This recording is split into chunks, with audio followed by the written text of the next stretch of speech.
Oil, Tsaka check. yung gasket, yung spark plug. Sige Tapos po. yung sa aircon, Parang chinek na rin lahat po. ano ko kung na-check na yun. Sige po. ECV valve po. Kasi lang kasi sa kanya yung Mga na-observe niyo po. first time ko kasi dito. Okay. Sa TikTok eh. Oo. Kasama naman yun sir, yung mga check-up natin, pati scanning. Opo.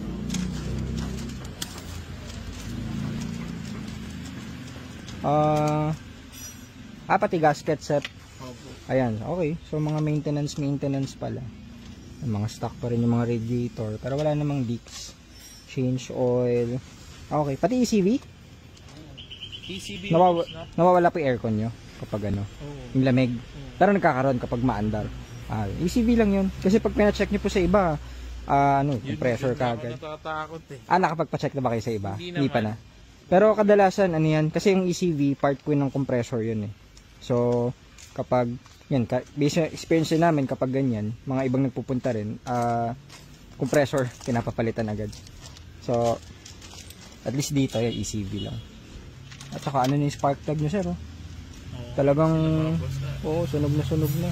May langis-langis pa ata.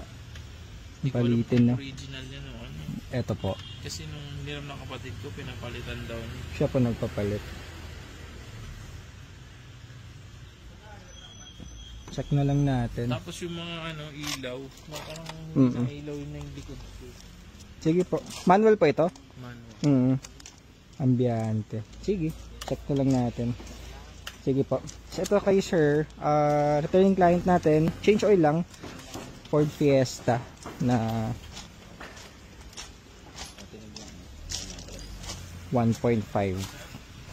So, marami tayong mga nakasked today kasi holiday, tapos next week Holy Week, so yung mga babiyahe, marami mong papa-check tsaka PMS natin. So, bangan natin.